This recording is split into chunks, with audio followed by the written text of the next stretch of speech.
BRB UK. Worse teeth, better accents. Hello, and indeed ahoy hoy, good evening, good day, good night, good something or other, happy Friday, because it's Friday, it's episode 464, it's BRB UK, I'm Dan, hi. I'm also joined, as ever, by Coleman. Hi. And that one there is Tim. Hello.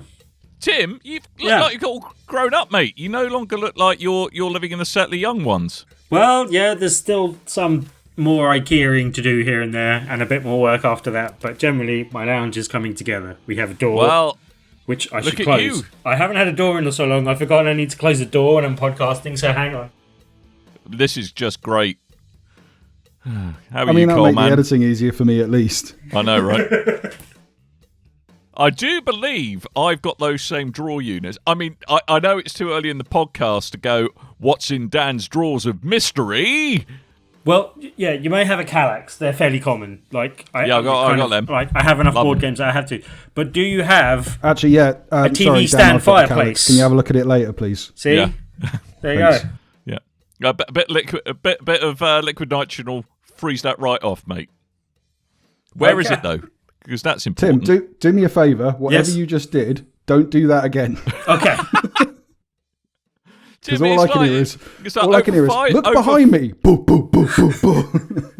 You know, that thing called the microphone, Tim, you don't punch Probably it, hitting basically. the lamp behind my laptop, but hey. Uh-huh. Yeah. Right. Yes.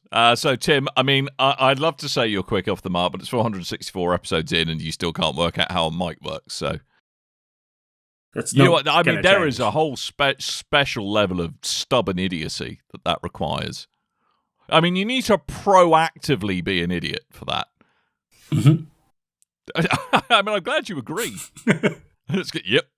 I'm a Proactive Idiocy is the name of Tim's album. Oh, yeah, I like that. Proactive Idiocy. It's my debut album coming out soon. That sounds like a Green Day album, kind of circa 2005. It could be. It's got a bit of a Weezer vibe to it as well, I think. Yeah. So there we go. So, chaps, have you been well? Yeah. Well, yeah. Mostly. Mostly. I mean, I had a little sniffle that I was worried might be something else, but it seems not to be something else, so that's okay. Okay. Where was the sniffle from? Nose or somewhere else? I mean, nose. Okay, good. I wasn't aware you could have sniffles in other places. You're the medical man. You know more than me, but... I don't know what you've been up to in your storied past, Timothy. I know you got the stabilising female influence in your life now, but there was approximately 41 years where that wasn't the case. So, yeah. Who knows what happened before then? I'm going to stop talking before I start a domestic between you and your missus. Chaps, I'll tell you what I've been doing and enjoying, though. Mm-hmm. What's that? I've been in a RPG in the form of Forza Horizon 5. Viva la Mexico, where everyone is English. Oh, I got rid of the I got rid of the Mexican music from our E3 show. I should have kept that around. Yeah. So, I mean, it is... Well, Forza Horizon 5 is probably what a lot of people have been playing this week. A lot of people have been giving it very glowing reviews, and I'm going to give it, I'll straight up say I would give it a very, very positive reception. There are, however, which I'm sure we'll get into in a little bit, some surprisingly rough edges still. One thing that confuses me... Yep. Okay, picture the scene. I'm me. I'm in my plane. Can't imagine it already, Dan. Sorry, that's beyond my imagination. We've gone past my limits there. Sorry. Okay. Wait, can we start this again? Can we go with something easier? On board with what's going on. Okay, right. Me, Dan. Yeah. Hello. You, Coleman. You, right. Tim. All right. Okay. Right. Yeah. I am with in you a so plane. far. Yeah. I mean, it's a bit like a turducken. What I'm about to explain. Right. It's a car plane. Whoa. Carplanen, right? A carplanen, right? I'm in a plane, but I'm also in a car, and that car is in the plane. All right. Does the car have a parachute? Yes. Then you're fine. Don't worry. Excellent. All good. So I'm ejected out. I'm thinking, great. I'm going to land in Mexico, a happy land of happiness, somewhere that's been greatly maligned in narratives in social narratives, of the recent 4 years, looking at you, Donald Trump. Right. But it's generally a Wondered wonderful, where you were friendly going place. with that. Okay. It's a wonderful, friendly place. I land there, I think, do you know what I'm going to do? I'm going to speak to this lovely chap here. Oh, look, he's Mexican. Isn't he a lovely bloke? Show me around. And I'm going to speak to some more lovely Mexican people. I would, but they're all bloody English in this game. Yep. I've noticed that. There's a Scottish guy, there's an English guy, there's a lot of Americans. I mean, what is going on? I mean, there was a couple of Mexicans when you first come in, no? But everyone's even on Horizon Radio, on the main, what's the main station called? Something, the pink one. Is it Pulse? I think that was a green one. Hemorrhoid. No. Anyway, Horizon Hemorrhoid is the name of that station. Sure, Horizon Hemorrhoid. The guy who's the DJ on that's Mr. Jam. Oh, he's not from Mexico. Nope. I hear him on the local radio. Actually, talking of radio station on Forza, I was going for a drive at lunchtime. I needed to pick something up from the shops, and one of the songs that's on the playlist on Forza came on, and it was just like, do I gun it? Do I gun it skill song, start knocking things down. That's it. Did the DJ announce that you get double points for any stunts during this song's length? He certainly did. Man, I got double points for picking up a sandwich. It was all good.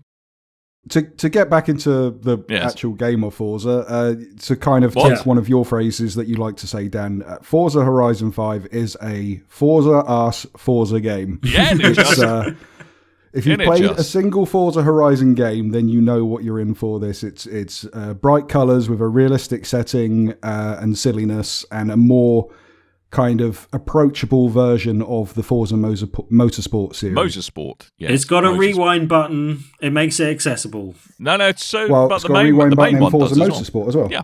Oh, does it? Okay. Yeah. Well, I see. I always think that favours the arcade type thing. But with Forza, with Forza Motorsport, are you more encouraged to turn off those kind of assistant type things? No. It's your choice. It's your choice. I mean, so as Coleman said, it's a Forza Forza game. So what makes this Forza Forza game different from the Forza buttocked game that preceded it? Well, there's a lot more of it for a start. It's a lot bigger. It's a lot brasher. There's a lot more going on in terms of events, stuff that, environments that you can traverse in the world, dynamic. It's no longer in the UK, so there's sun. That's nice. But an equal amount of British people, as we've already talked about. Don't understand that. That might be just to do with Playground being a British company. Yeah. By the way, previously used actors and things. Yeah, exactly. All I'm going to say, Playground, is look. If you need a difference, if you're doubling down on the Brits, okay, we've got at least 3 Forza radio stations covered between us 3. All right, just saying. We got a posh Londoner, we got a common muck Londoner, and we got a Pompey lad. Yeah. Are they the 3 flavours of England? Yeah, that's all you get. That's right. That's all you get. Well, if we get Brady back, you get Scotland as well. Hey! So we're all up there. Yeah, we're diverse. But I mean, everything's been given a massive upgrade. So the car handling's been given an upgrade. The visuals have been given a massive upgrade. The way you interact with the world has been given an upgrade insofar as there's a lot more variety in the surfaces you drive on. Weather is just frankly incredible now. Like driving through sandstorms. Love a sandstorm. Unfortunately, the soundtrack does not include Sandstorm by Darude. No, it doesn't. Because that would have been perfect. Going through a sandstorm, listening to Sandstorm. A very, very, very sandstorm section. Exactly. Yes. Easy for you to say. But I mean, it's just, if you in any way have enjoyed being behind the wheel of a virtual car at any time in your life, you're going to have fun with Forza Horizon 5. There's no two ways about it. We've already slightly touched on it. There's a number of ways in which you can make the driving more challenging or a little bit more forgiving, depending on what kind of playstyle you're after in your game. There's the tuning is just ridiculously deep in it. The car customization is ridiculously deep. You can now completely, almost in a Little Big Planet style, completely build your own game modes from the ground up. Bit buggy at the moment, spoiler alert. Like an arcade type thing going. Oh, mine did. Yeah, mine. I couldn't even get into that. Yeah. I mean, it's just. I mean, it's an incredible, for want of a better way of putting it, it's an incredible driving playground that you can, if you want to just stick to street race, you can do that. If you want to spend your time drifting, you can do that. It gently encourages you to explore everything the game has to offer, but you're by no means forced to do things that you have no interest in doing. The soundtrack, I wish, was a bit more Mexican, not gonna lie. The intro music before Senor Robot comes on and goes, press a button to do a thing, which, by the way, accessibility, loving it. But it would be nice to listen to the nice music rather than have Robot Dude. I think one of the stations is kind of purely dedicated to the more Latin what's the reggaeton type beats, so it's like Caribbean Latin influence stuff that my girlfriend listens to while she does Zumba.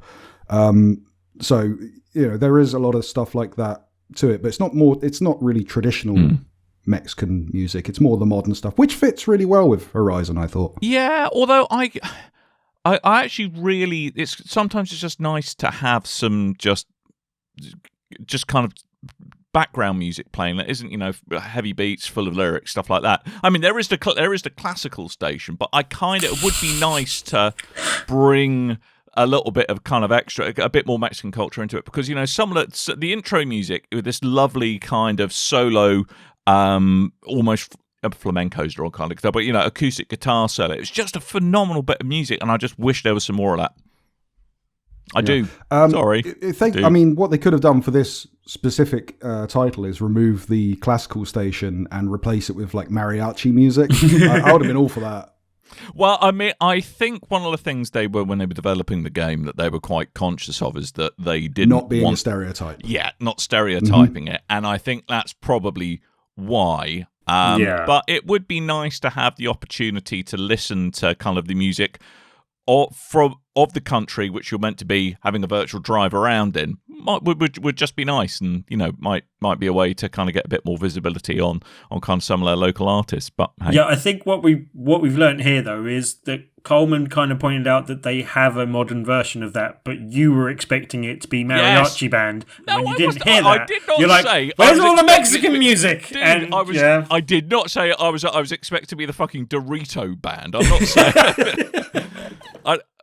I was thinking more. The Three Amigos. No, more along the lines of, okay, how's about this Buena Vista, kind of the Buena Vista Social Club style of music, that kind of music, not like hey, none of that. Jesus. Hey, that is a damn good song. Yep. I will not let you besmirch the name of the title. I can besmirch it if you want. Do not besmirch the name of tequila. No. The drink, the song, or the other song. It's not like I'm tuning expecting to listen to the La Bamba or something, or the Gypsy Kings. Oh, yeah, I'd have that. That's a classic. Gypsy Kings aren't even Mexican, they're French. What? Yeah. Really? This was pointed out to me when I was in Spain and was playing Gypsy Kings, and it's like, no, they're French. Wow. And weirdly, just to kind of do a little aside, one day I was working a Sunday shift at the petrol station in which I work, and I left to go get some lunch, and I used to work in kind of central London area, and as I went outside, there was a lot more people than usual, and it turned out that there was a bunch of roads blocked off, and there was some kind of festival going on, like a little free concert. Gypsy Kings. It was the best lunch break I've ever had. That actually does sound a pretty awesome lunch break. So they're eating some wasabi, some fresh fruit. Some wasabi. They're eating some wasabi. No.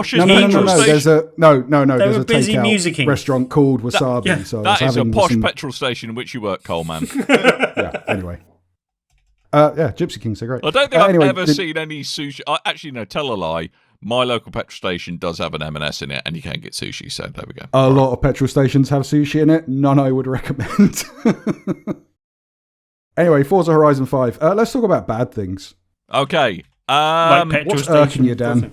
What's irking me? The fact that I keep getting disconnected, and whenever I get disconnected, it's like someone throws 4 tons of bricks out the back of my car, and I come to a sudden halt. Yeah.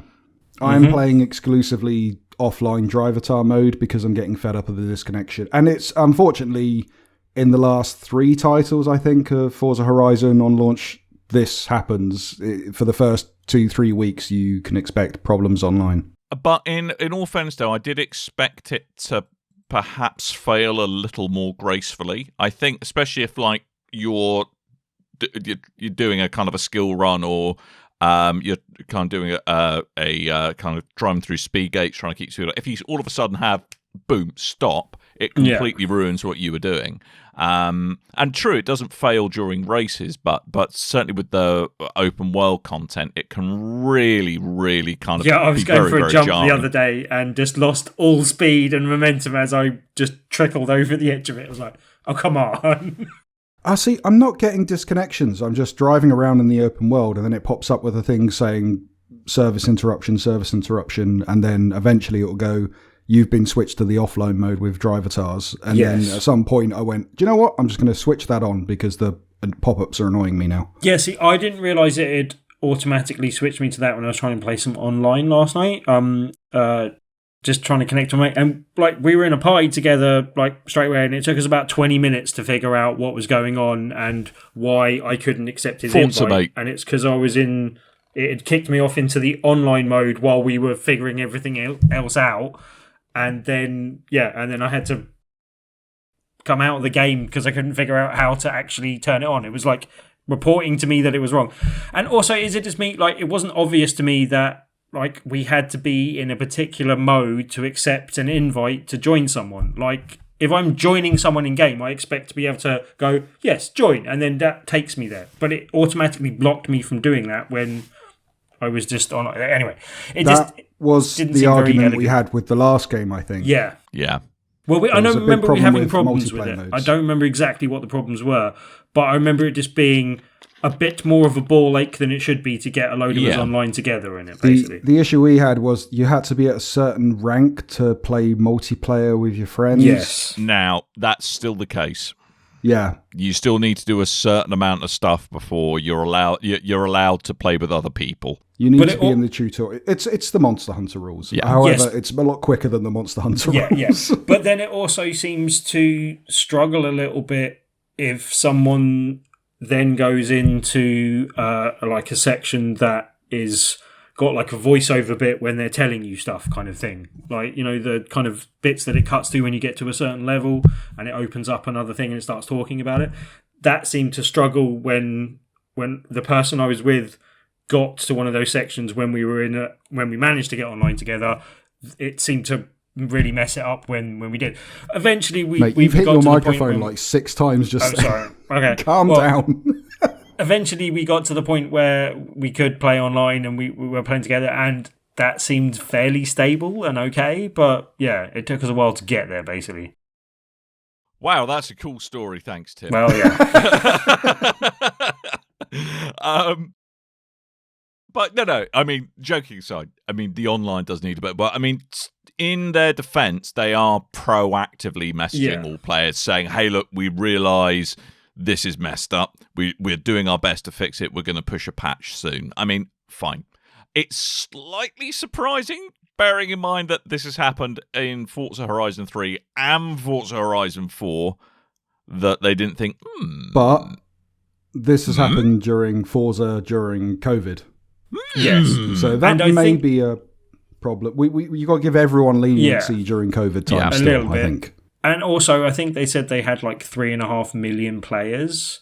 And I can't remember, was the last game cross-platform at any time? No, nor was it released day and date on Game Pass, I don't think. Yeah, so all of those things would have put more pressure on it. The last one was launched on Game Pass, both for PC and Xbox. So it did have the same thing, but it also had online connectivity issues. Right, but this one also... it didn't have a global pandemic to deal with. Yeah, but this one also works through the cloud on previous generation consoles as well, which just opened it up to more people, which is why I think they're reporting it's the most successful Microsoft game, I think, on launch, basically. It's the most successful Xbox Game Studios launch, which has only existed for a few years. So it's not as impressive as it sounds. This is the best episode 464 of BRB UK, for example.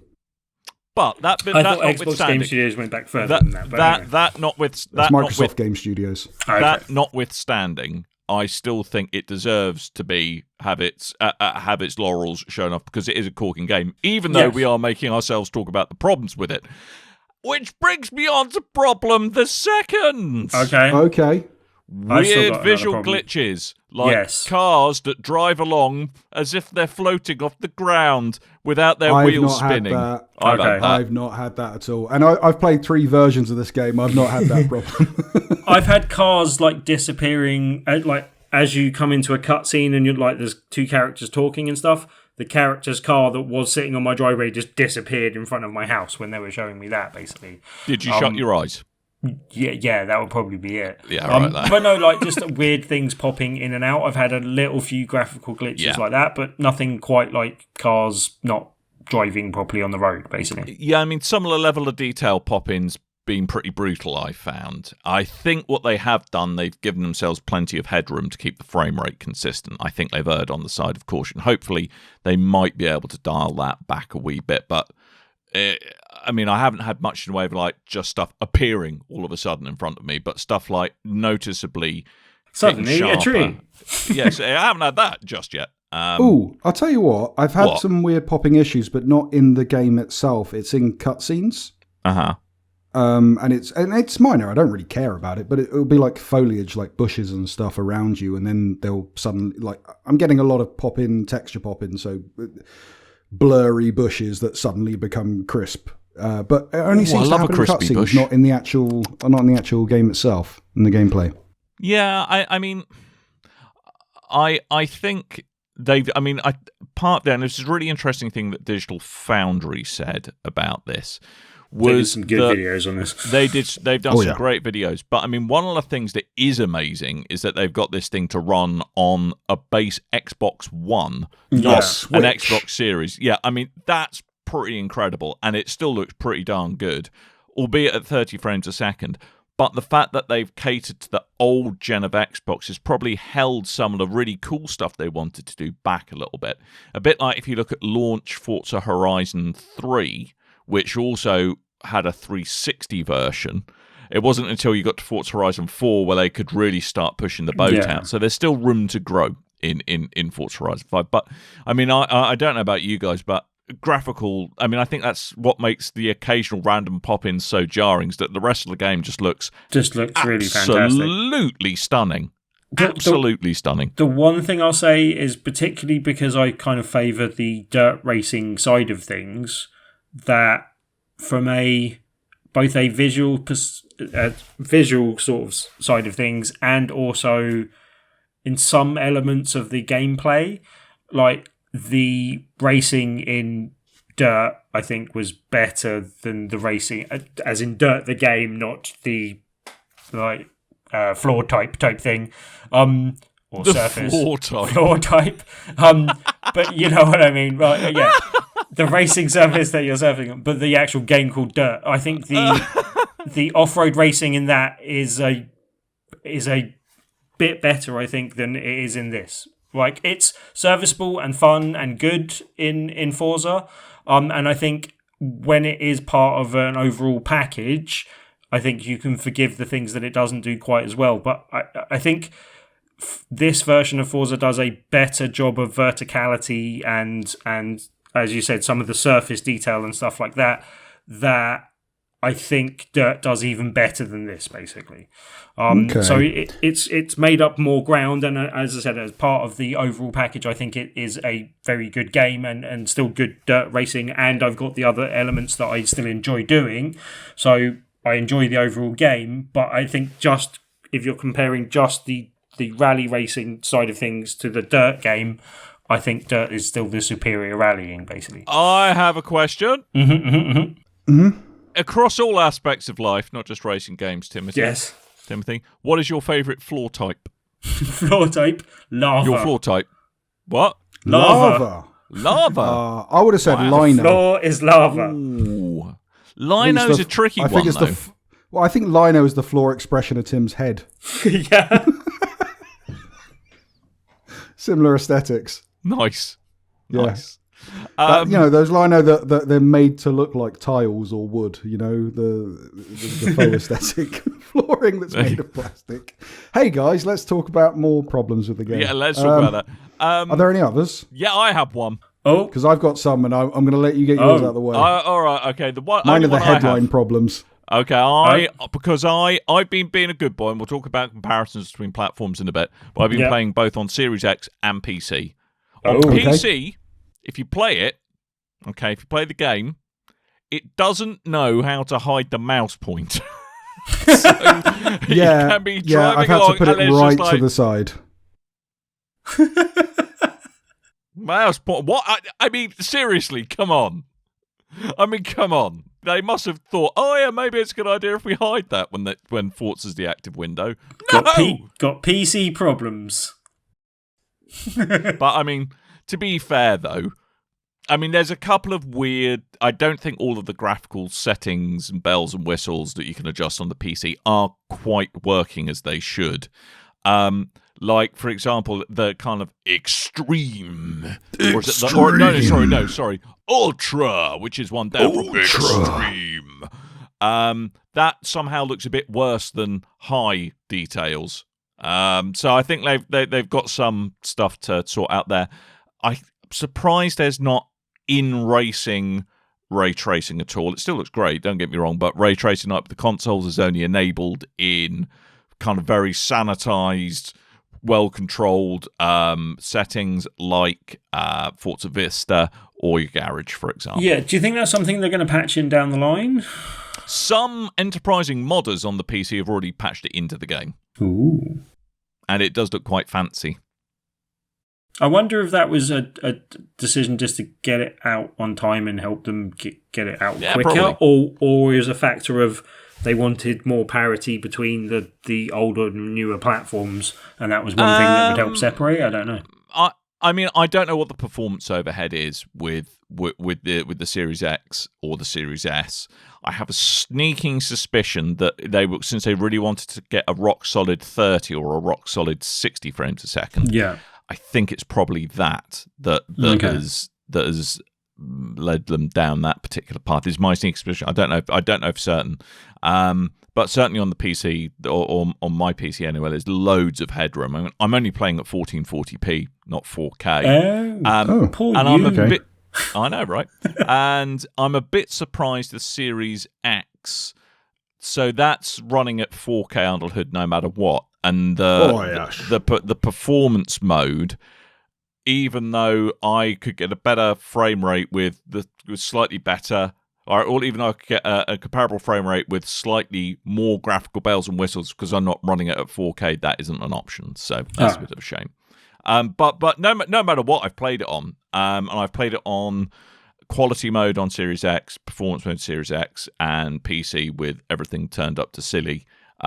Actually, the difference is you have to look really hard to find where the differences are, and they've done an incredible job on working out where the big wins are with visual gains to really make it as good an experience as can be, no matter where you're playing it. I mean, as a technical achievement, it's phenomenal, which I think makes the slight odd missteps or oversights all the more surprising, or perhaps a little more jarring. Yeah, I think a lot of those will be patched out with time, or other things could be patched in with time. Like they did bring in other modes to like Spider-Man, and a few other games have had like performance modes or different variations of that patched in on consoles. So I imagine that being something that comes possibly to consoles and to PC going forward as well. I've got one minor gripe, and it sounds like Coleman has a few possible ones to get in as well. But yeah, like the one thing that I don't like is that I don't know if it's completely unnecessary or if it goes on top of something and helps mask a bit of loading time anyway.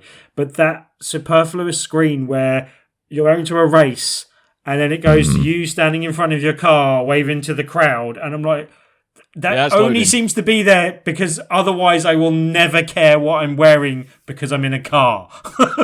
That makes me Mate, seriously, cowboy hat. That's the way forward. You can see, you're still wearing that bad boy even in your car. I think I've unlocked some weird chicken suit thing, which I meant to investigate. Yeah, I did that. So yeah, I got the chicken suit. I think I'm going to put that on. I don't like how many people have the victory pose of doing the Pennywise dance from the reboot of it. Right. Because like that's what my character has in Mixer, and that's mine. You can't take... Wow. That's my thing. Stop it. Okay, Coleman. It's all right. It's okay, buddy. It's all right. I do wonder if Drivatar characters, if they use the same animations and everything as everyone has set on their characters, or if it's randomized in the multiplayer. Not, and then I when you're playing, confirm this for you. As your victory pose or podium pose, have you got the shaman set, or did you have that set? No. Oh, all right, it was random then.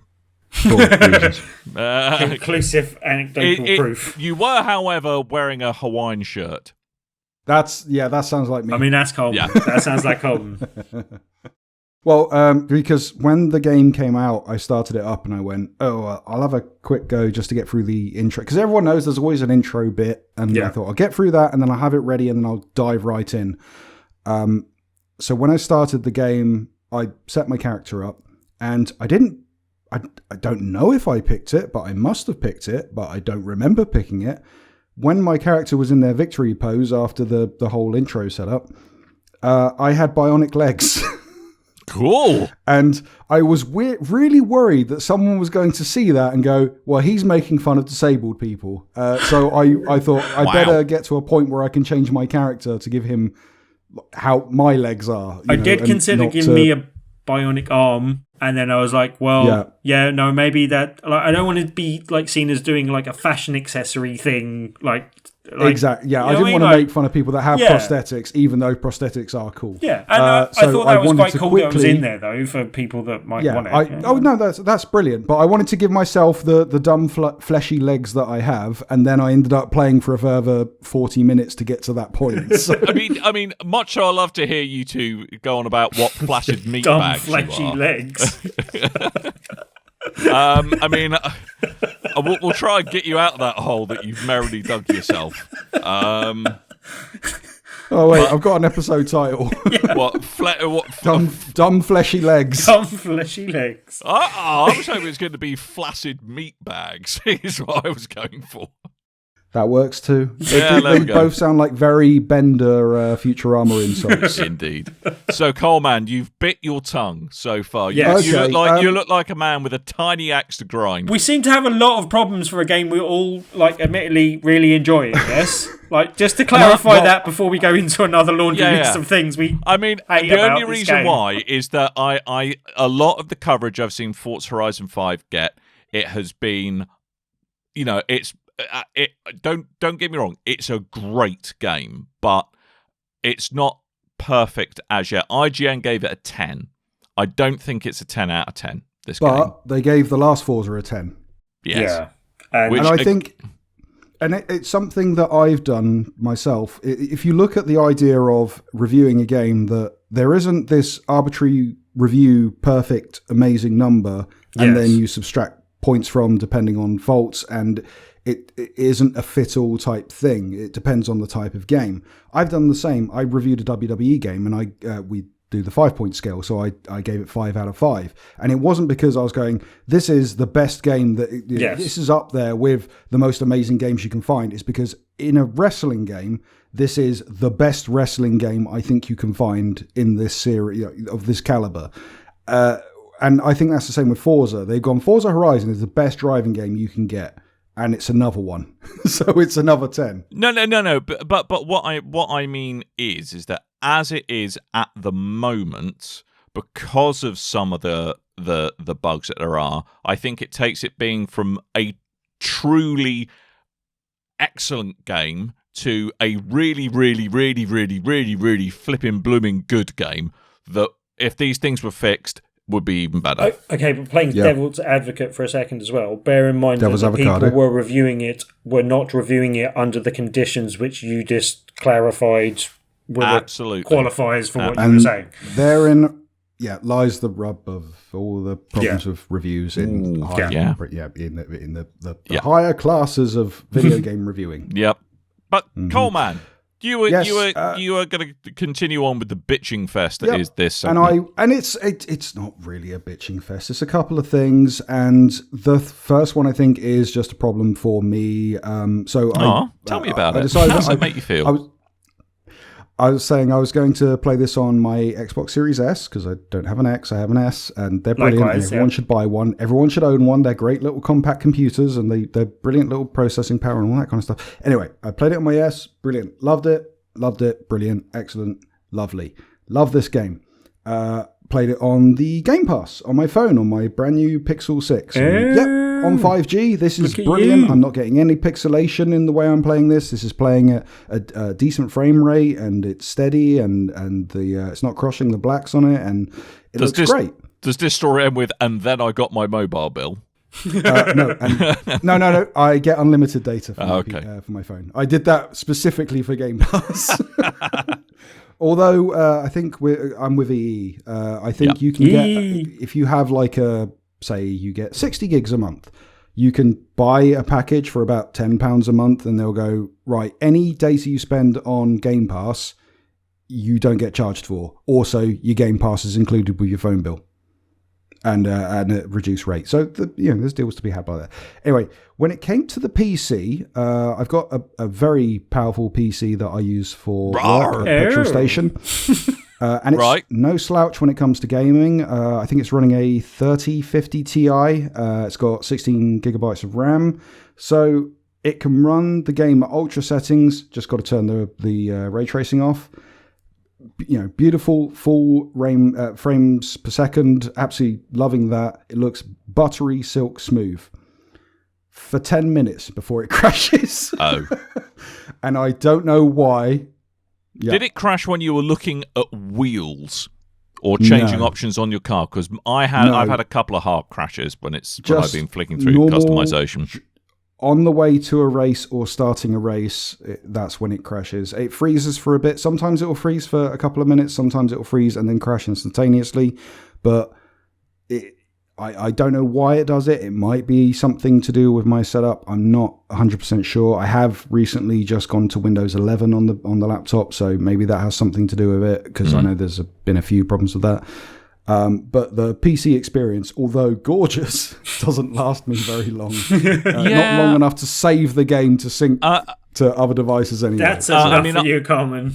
I haven't had any of that. I've had it crash when I've been flicking through cosmetic options for the car. For some, I don't know why it crashed, but I'm on an 11700K 3080, so it's no slouch. And it absolutely just is happy all day long with it. But so it bloody should be with those specs, you know what I mean? Exactly. But I have seen footage via Digital Foundry of kind of much more reasonably spec'd PCs that are very successfully hitting, 1080p or 1440p, 60 hertz, with most of the bells and whistles turned on. So it's still a very well optimized game, but I think, again, one of the challenges that we often see with developers who their happy place is developing for a fixed hardware spec in the shape of consoles, that in the weird and wonderful world of PCs, there's only so much testing you can do in terms of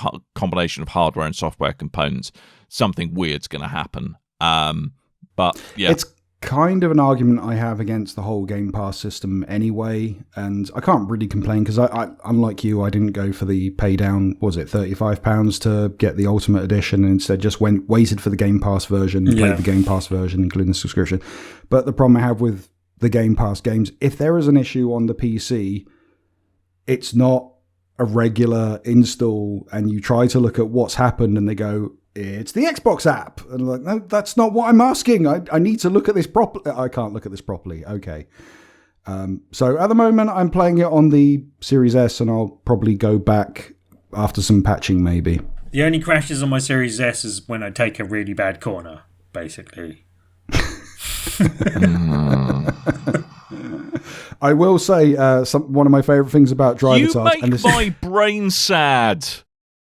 This never happens in Forza. No person, let alone this person, but going up a mountain, and then there's a very narrow turning at the side of a mountain, right? And Dan's drivatar was taking it and very slowly went around the corner, and I went, I can't resist this, and just drove 90 miles an hour into this car to knock it off the side. Cheers, mate.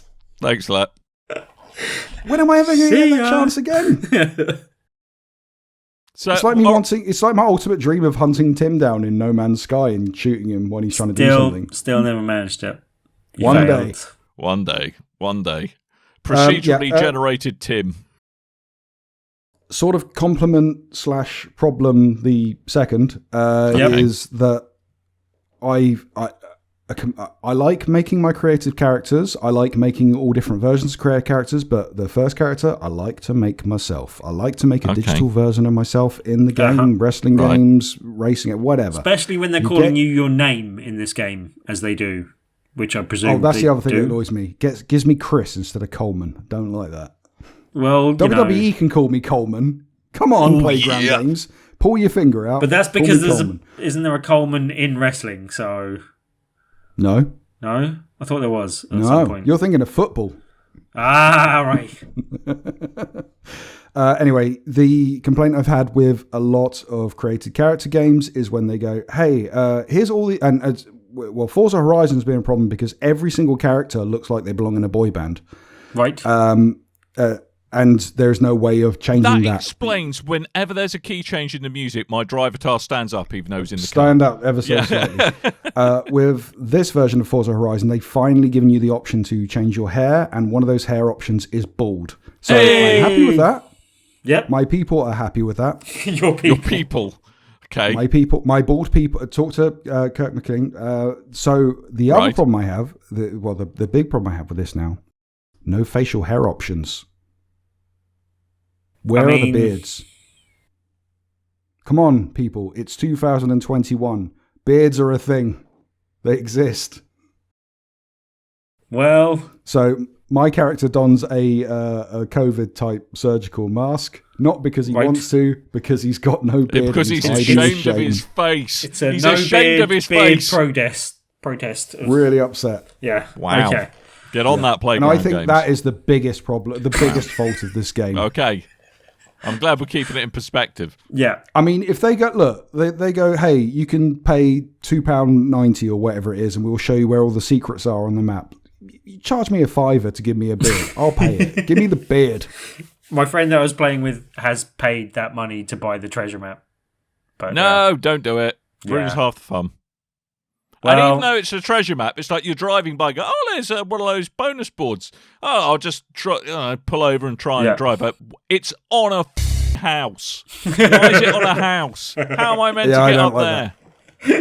What is this? It's more so you're then paying money to make it like an Ubisoft open world game before you pay money. Yes. I mean, I did follow him to a barn find, because that's one thing I wish they'd have changed the system. I love the barn finds. Oh, I do like the barn find. I really like it, but I wish when you got close, and possibly like only if you were getting stuck and you've been around. Like there was someone in the last game where I was just like, I am really fed up, but I've been around and around this field so much that I am not giving up until I find this bloody barn. It has to be here somewhere. And then half an hour later, just still driving around in circles in a field. Pro tip. Look, okay, so obviously the roads are marked on the map. There are often little dirt tracks. Yes, but this was one that was not on those. On the map. And then 9 times out of 10, you will find your barn at the end of that yellow brick road. Yes. But sometimes not. No. But yeah, I wish that they'd just refined that system a little bit, or just mixed it up a little bit so it was a bit different. As you say, like, it's a Forza game, but there were some things I wish they did change up the formula a little bit from what they'd had before, because it was like, oh, barn finds again. Okay, cool, but also... It's really weird, though, because the first time you get a barn find, you kind of get like a little story progression to go along with the barn find. They're like, you got to load it onto a truck, and then you got to drive the truck back. I like the truck. I like the truck. On one hand, I went, oh, this is cool. Like, they're adding more to the barn finder. And on the other hand, I went, oh God, am I going to have to do this every single time? But then after after the first entry barn find, when you get to the second one, it's like, oh, it's the exact same animations as the previous game. And again, and again, and again, and again. I kind of, what I would quite like to see if you had to like found this absolute heap in a shed, which is essentially what it is, that you then had to drive it back to the garage. That'd be brilliant. Not on a truck, like this thing with 3 wheels and a rusted up engine that kept breaking down. I don't know if you guys have done the mission with the big float, the big parade float thing.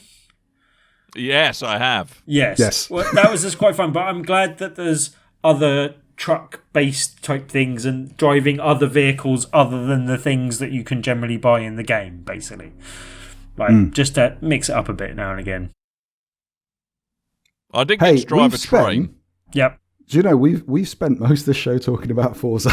Yeah, I kind of expect that to happen. But look, we spent a lot of time ragging on it, only to, in my mind, give a little bit of balance to the well-deserved gushing effusiveness of how awesome the game is, because it is awesome. It is still a good game. It's great, and give it a couple of months, it'll be amazing. It'll have all the things fixed. I mean, Forza Horizon 4, by the time they kind of drew the curtains on it, dear God, there was a ridiculous amount of stuff to do. And the stuff they kept adding and adding and adding to that game, it's going to be the case with Forza Horizon 5. It's going to be a game you're in for the long haul. I mean that in a really good way. It's a brilliant, unlike many other games that are kind of persistently online, all this stuff. It always feels very accessible. You can just drop in for 5 minutes to go for a bit of a drive, just to chill, and that is time well spent. It's once the online connectivity sorted, there's a bunch of awesome social stuff in there as well, like our car club, which you should join. And convoys. Our club transferred forward. That was nice. No, it didn't. I set up a new one. Oh, okay. All right. Dan set up our club. Yeah. That's nice.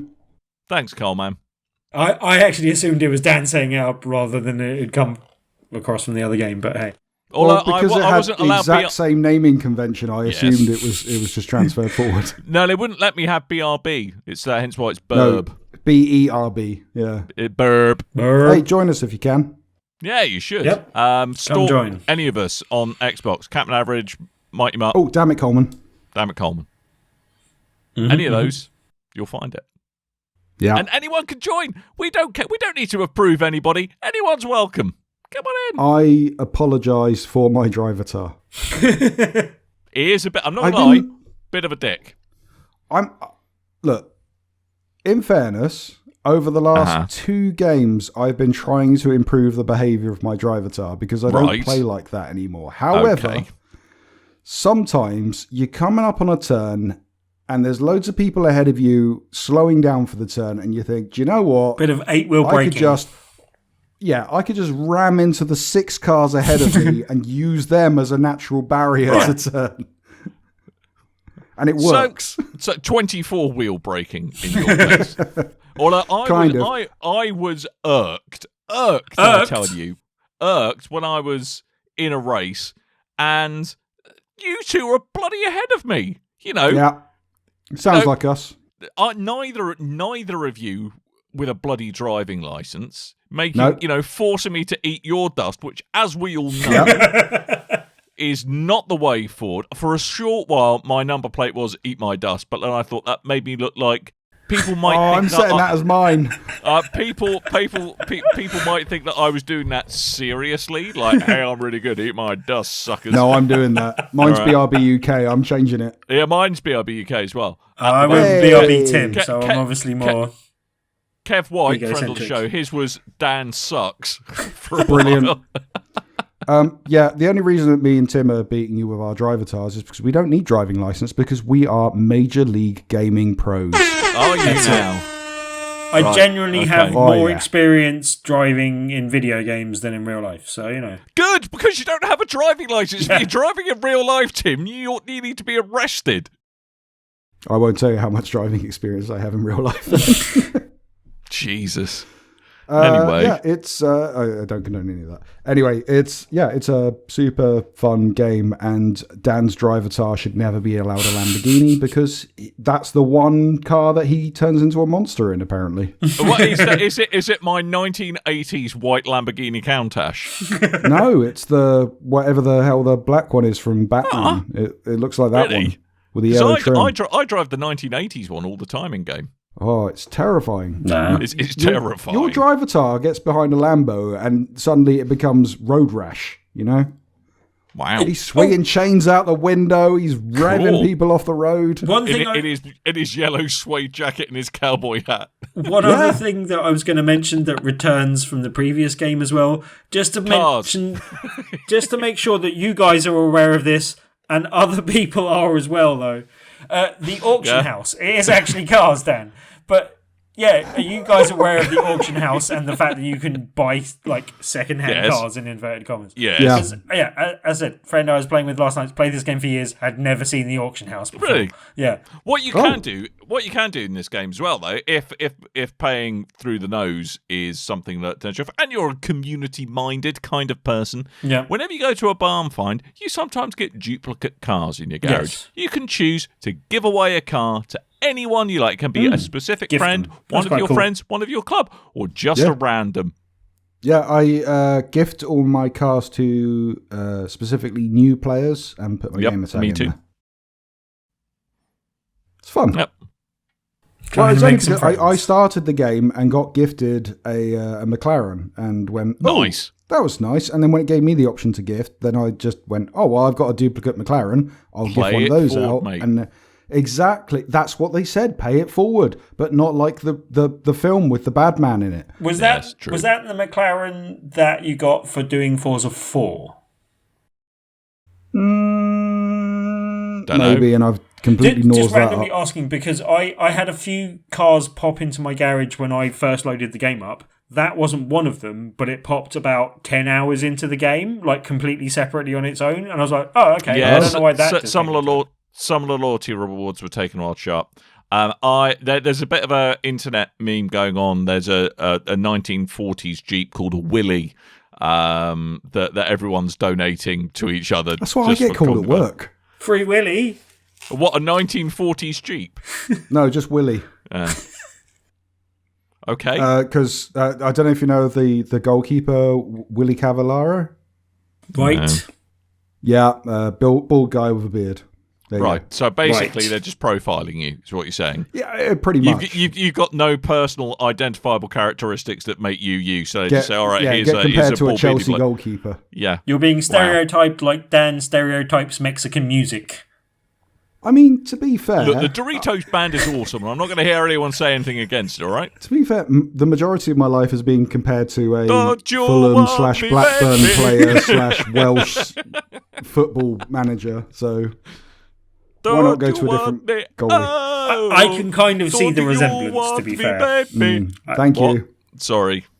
Have I just got us a content strike? No. Yeah, probably. Excellent. Just saying that Coleman looks like a Willy. Hey, I mean, if he was wearing like a roll neck, I could kind of get that, but... I really wanted to talk about a game that allows you to do racing in a colourful environment, gives you a rewind button and extra points for stunts. Mm-hmm. And that's called Riders Republic. But I think we'll save that for next week because it's almost an hour and we're going to have to skip the news and everything because we've gone on the whole show Forza talking special. about Forza. Yeah. To be fair, like, it deserves to be talked about, like, I think. Yeah, I mean, the last special we did was Cyberpunk, so why not? Yeah. Also, look how that turned out. Sorry to our listeners that are PlayStation and Switch owners only, basically, this week. You're out of luck. When's Forza coming out to PlayStation, Dan? Let me check. Never, unless you have a web browser. Unless you have a web browser. 84th of November. 11th of Copper.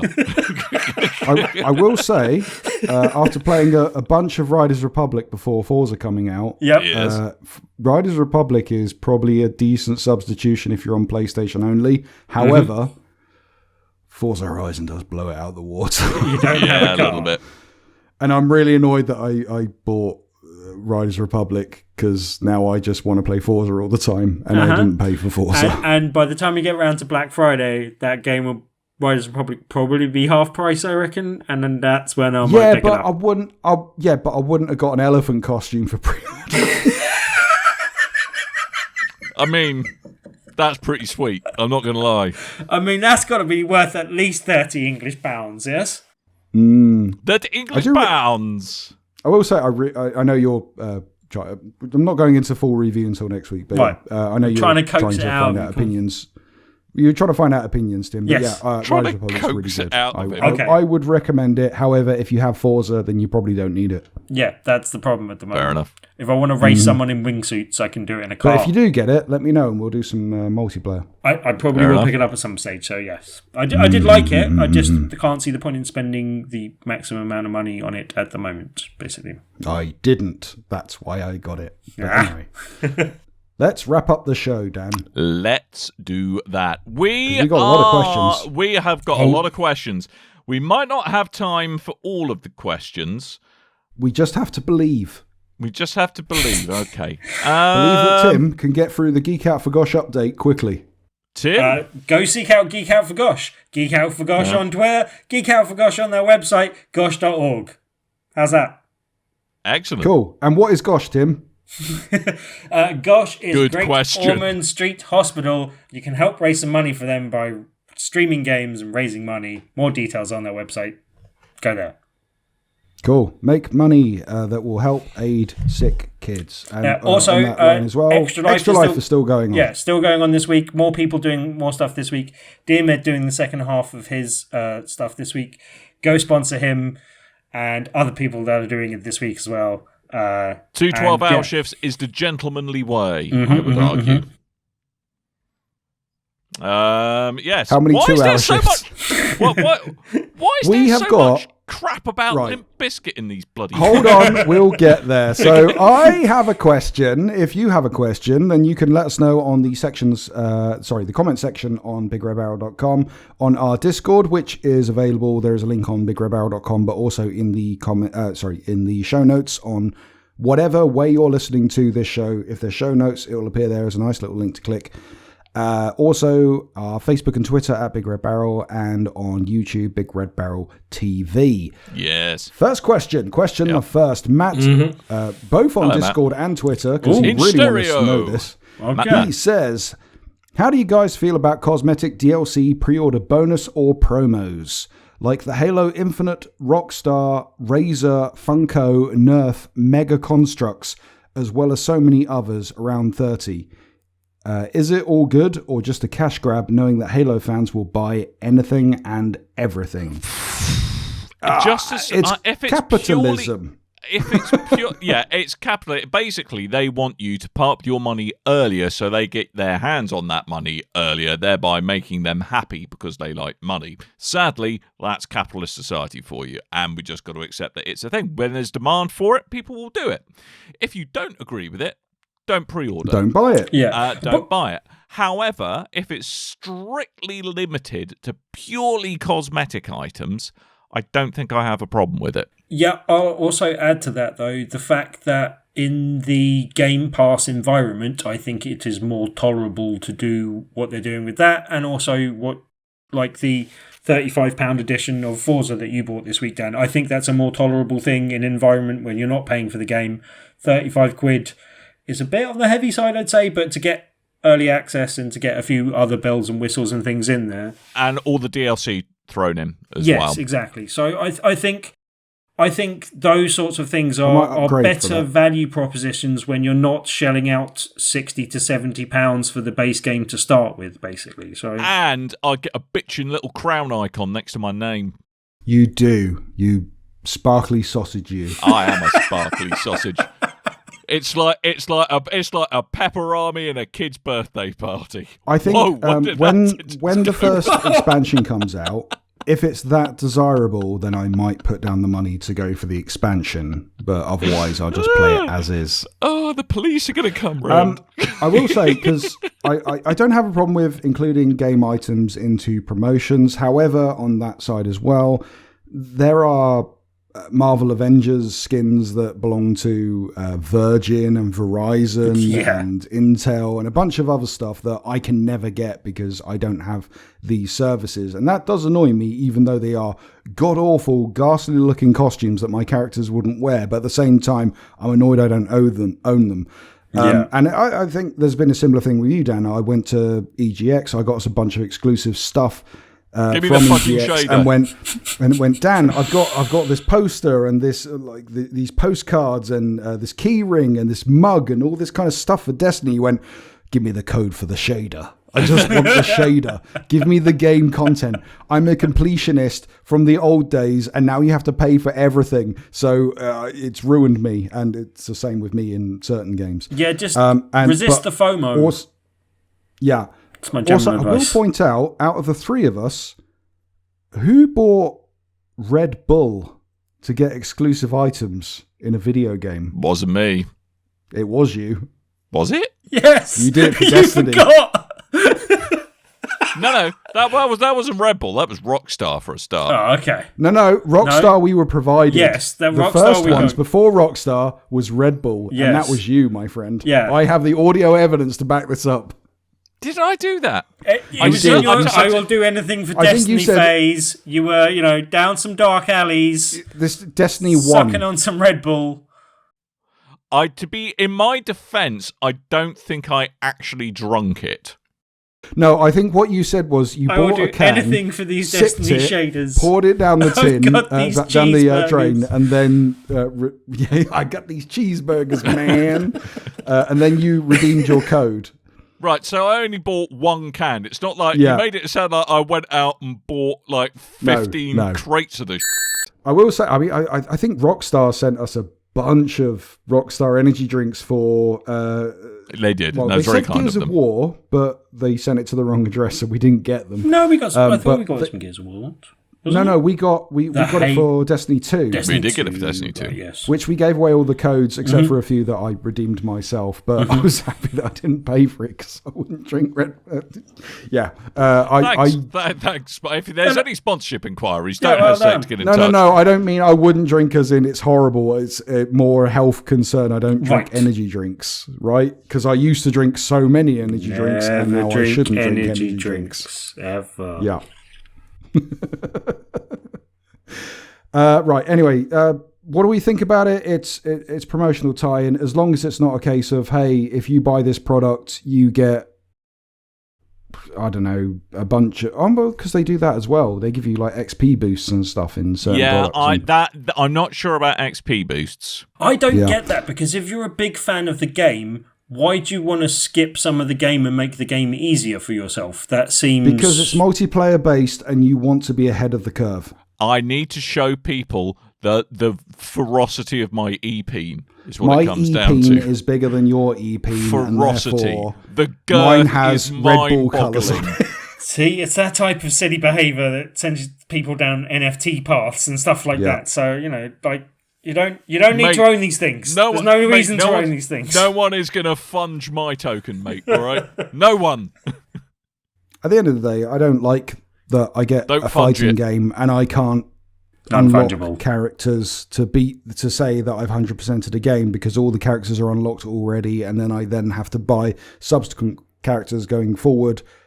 Games are kind of ruined for me in certain aspects, and doing the advertising stuff ruins it as well. However, there are points to it I could see being okay, and I don't really know how to argue this. Maybe there is some kind of episode where we could just wax lyrical about the state of video games. But see, I understand, as I said, I kind of get why Dan put down that money for that version of Horizon. On the flip side of it, the other side of it though, and his can of Red Bull, I've got apparently full access to sweet, like full access to nectar of the gods, Forza Horizon 5, which I kind of do. But I was annoyed that the best example of one of my favourite kind of dirt racing cars, I think it was the Lancer side of things, the best version of that is locked behind a paywall, basically. It's one of the things you get in the welcome gift sort of thing. I was like, oh, that's one of my favourite cars. That's a big problem I have. Not accessible. When they have the recent the Guardians of the Galaxy stuff where they've gone, hey, if you get this pack, you get these costumes. If you get this pack, you get these costumes. If you get this pack, you get these costumes. However, all those costumes are unlockable in the game. Now, I don't mind if they go, hey, after a year, these costumes are available or whatever.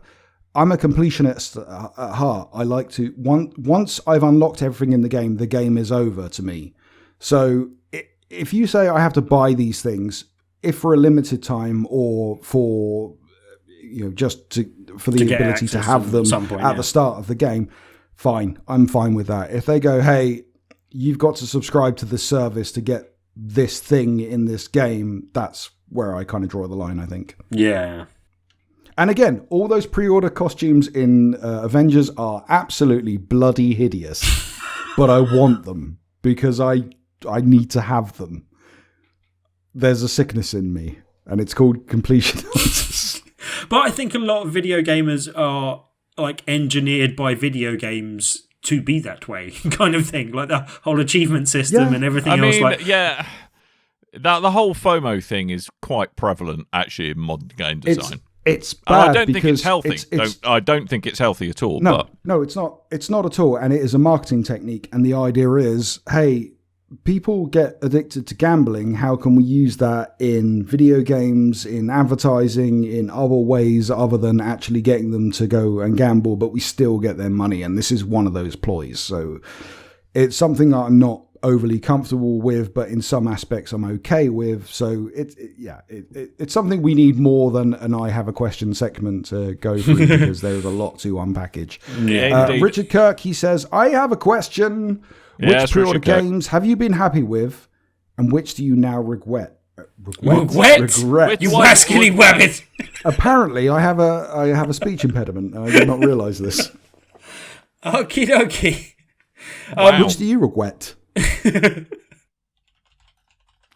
Which I regret Cyberpunk 2077 as a pre-order. Yes, that's one I should have got a refund on because I haven't had my £60 worth out of that game. And I got a refund and then I rebought it on the PC for £6.99. A winner is you, Coleman. Yeah, that's one I should have definitely got a refund on. Yeah. Just to put it in perspective, I put in more money for a copy or a digital copy of Cyberpunk later in life than I did for a digital copy of Telltale's Jurassic Park later in life. Which you can't get past the first episode because it breaks. Yeah, and we talking about the whole FOMO thing. I really try and resist, like, especially doing so early. I try and resist pre-ordering games these days most of the time. The only thing that I did pre-order recently was a little indie game on Switch, and that was Wasteland Golf, which I still recommend. Fair enough. Good little game. Yeah. Not too much replayability, but it was good fun. But yeah, like as I said, generally I try and resist pre-ordering games, and I will get the pre-order bonus, but I'll pre-order it 2 days before it comes out if it's a digital thing, or 3 or 4 days if it's a physical one, basically. I'm very careful to look through pre-orders now to go,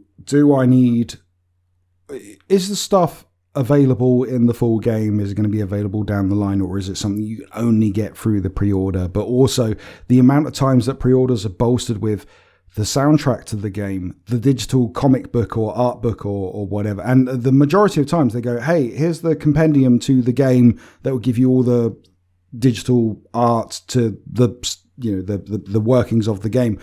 But when you get that, it's an advertisement to buy the actual book when it gets released later down the line. And so I make sure to look into that kind of stuff. Is this just bloat that I'm getting suckered into, or is there actual stuff that I want in this? I'm a sucker for a good steelbook, though. You give me a good steelbook and I will give you some more pounds. Not massive. I'm predominantly a digital games buyer, so it doesn't work. Yeah, it's been a long while. It's been a long while since I've bought a physical copy of a game, I have to admit. But anyway, I think there are lots of very exciting questions to leave until next week, I think, because we are running Come on. Let me get through them quick, man. Okay. Really quick. Go on then. Korth, is there an E3 in 2020? If there's an E3 in 2022, what are you hoping for? Dinosaurs. Next question. That they show New us games. That they show us what that interactive Q entertainment crap was, because I've been wondering about that for 2 years now, and I still don't really get it. I want to know what the power of the cloud really is. That's what I want to see Rain, in E3 2022. Dan, rain. What? Precipitation. No, it's not. Yes, that's the real power of the cloud. Here we go. No, static electricity, I think, is the power of the cloud. I think you'll find. Thank you, Korth. Ed. Yes. Really quickly. With Limp Bizkit finally releasing a new album, I was reminded of how Fred Durst was in SmackDown, Shut Your Mouth, and Fight Club as an unlockable character, because in the song he said, I've seen Fight Club about 28 times. Do you think it's weird? Back in the day, we'd be surprised if real people were unlockable cameos in games, but now games are legitimate enough that we don't blink at the presence of celebrities. Right? Yeah. What? I think Mass Effect kind of took that one away, because they put a lot of people in Mass Effect 2 and 3 that you didn't expect. Well, I think there's a level beyond that as well, because you see like famous people with their faces in games, in a few Call of Duty games, Kevin Spacey unfortunately in one of them, and then also Keanu There's a kids' school around here. Well, also Keanu Reeves being in the unfortunately Cyberpunk that we mentioned earlier, but like Rami Malek in Until Dawn. Yeah, and just seeing like full-on characters and Terry full-on Crews, actors appearing in stuff. I think that is something that is almost a kind of crossover with Hollywood, in terms of it brings the movie world even and the world of video games even closer to each other. But then it kind of legitimizes things a little bit, and is one level beyond what we had in the past, where yes, you might get, as you say, a character in a fighting game and stuff like that, but actually getting full motion capped and captured performance actors, I think is something even different that takes that to the next level, basically. I will say in SmackDown, Shut Your Mouth. Was it Shut Your Mouth? Shut your mouth. Shut your mouth. The unlockable character of Fred Durst has the worst stats in the game, and he's a Fred Worst, if you will. Fred Worst. I think you have to play, if I remember rightly, you have to play as The Undertaker and eliminate 50 people in a Battle Royal type match. And once you've done that, you unlock Fred Durst. And then when you do, he's the worst character in the whole game. It's really upsetting. Not a good reward. No. Right. I have a question. Yes. Are Fred Worst's kids called Bratwursts? Fred Worst. Yes, they are. Excellent. Fred Durst. Fred Durst. Fred Durst Burst. I know. It's been a long day.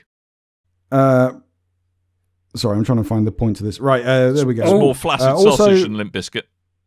He wants to know if you... me specifically, if I've heard Limp Bizkit's new album and what do I think. Do you two need to get a room? I'm a big... I'll rephrase this. When I was 16, I was a big fan of Limp Bizkit, and they got a new album called Still Sucks, Soggy. I think it's called. So it comes up saying Limp Bizkit still sucks.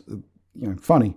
They've got 3 absolute bangers as the first 3 tracks, and then the rest I can't get through because I haven't gone on a run, and that's when I listen to Limp Bizkit. So is it because you want to run away from the music, but you never can? Maybe, who knows? Yeah. Ed also says, also for Coleman, please pitch and design a game solely for Fred Durst to star in and be the hero in. Also, what do you think of... Oh, sorry, I've mixed it up. Anyway, no, I'm not doing that. I'll do that another time. I can't be asked for that. Wow. We'll do that in private. Right, lastly, Spiky Chris on Discord. He says, I have a story more than a question. It's a Limp Bizkit gaming related question. How do we get 2 Limp Bizkit questions in 1 week? Because Ed asked one, so Chris asked the other. Okay, all right. Anyway. Well, he's not asking. This is kind of name dropping indirectly, I think. Right. I like this. Anyway, like as written. Who writes like as the start of a sentence? Spicy Chris. Like 10 years ago, one of my friends was a guitarist in a band called Psycho Dalek. Quality which band I almost name. read as Psycho Duck. Psycho Duck. Which is a better band name. Even better Psycho in the Duck Scottish. is a better name. Psycho Dalek is brilliant in a Scottish accent. Psycho Dalek. Psycho Dalek, who were a bit like a Scottish Limp Bizkit, which terrifies me. The idea of Scottish Limp Bizkit. Soggy shortbread. Oh, surely. DJ Lethal, bring it on! Soggy shortbread. Scotland's answer to Limp Bizkit. That works. Yep. Wet shortbread. Wet shortbread. I think wet sounds better than soggy for some reason. Nice. Or moist. Anyway, shortbread. he goes on to say, Fred Durst found one of their songs online and found the lead singer on Xbox Live, contacted him to ask if they wanted to support Limp Bizkit, if they wanted to get down with the biscuit at one of their Scotland shows. Which he then replied, F off, you're not Fred Durst. Which then he got a reply on Skype from Fred Durst, and it was. So, if someone says, I'm the Prince of Nigeria, and you should give me all your banking information, they very well could be. Oh.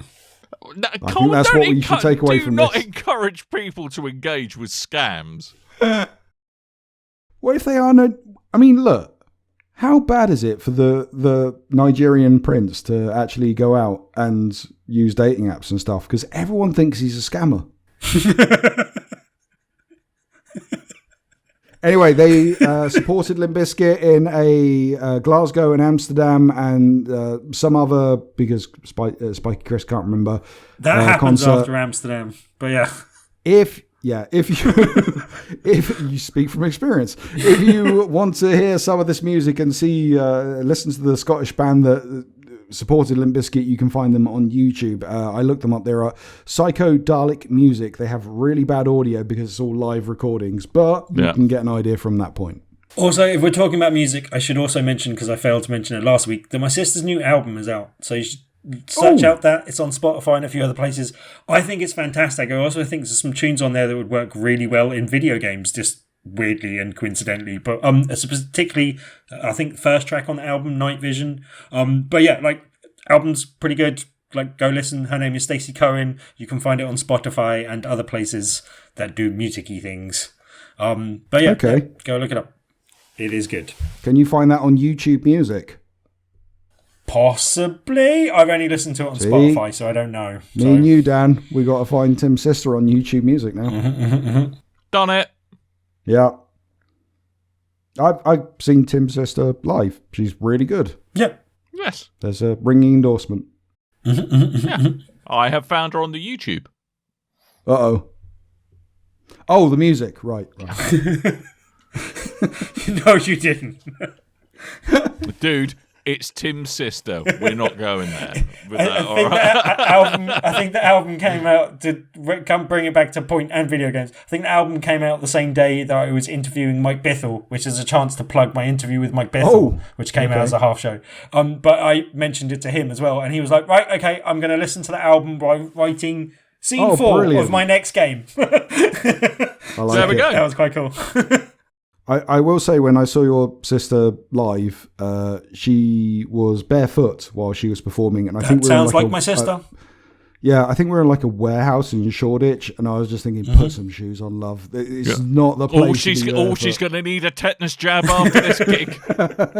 Watch out for needles, darling.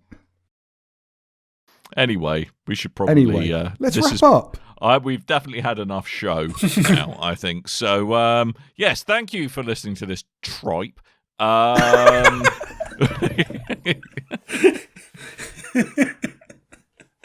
Thank you for enduring us all this time. Wow. Yeah, exactly.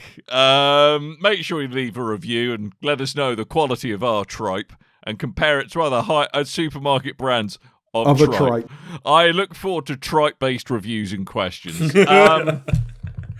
No, but seriously, thank you ever so much for listening. Do leave us a review. Obviously, a positive review is a lovely thing. But if there's stuff you'd like us to do a bit differently, like talk less about menus, for example, that's also good. Where can people leave us reviews, Dan? You can leave reviews, well, wherever they found this gosh darn podcast from. Any toilet frankly. wall. Works. Yep. Preferred on Apple Podcasts, Podchaser, Stitcher, and Castbox. Thank you. Not Indeed. toilet walls, So, no? That too. Okay. Why not? For good podcasts, call 077.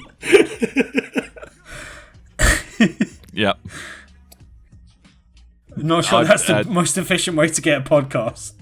I'm going to try this. Really? You're going to be there kind of etching a QR code on that encodes the MP3 I'm going down the of this one-eyed dog. podcast. I'm going to write this in the cubicle, mate. I think we should just sponsor the toilets at the What? next Euro or next EGX event, no? No one uses those, and we know it. They just mire themselves in their own filth and just continue playing games. There's a good story here, but it's not for the show, so we'll talk about it off mic.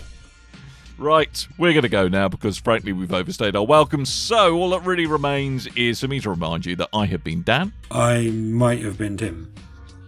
I've been bald. Yeah, you have. And you've been listening to us. But not with a beard. I have a beard. Not in game, you don't. Not in... Beard FOMO. Don't. You don't know what's behind that mask. Phobo.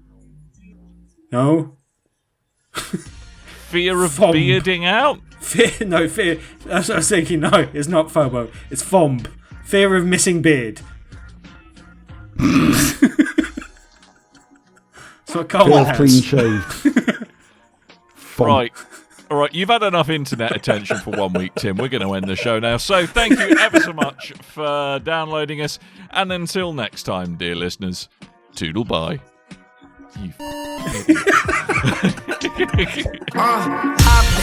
Hop out, like I got the top off. Bobby, I am here. Vamos, lleva el fuego pa' la casa. Y estoy aquí. Hop out, like I got the top off. Bobby, I am here.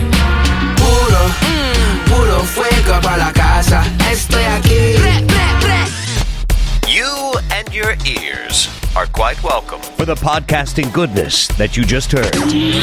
Why not roll on over to BigRedBarel.com for more podcasts, news, reviews, and videos from the biggest, reddest site on the internet, BigRedBarel.com.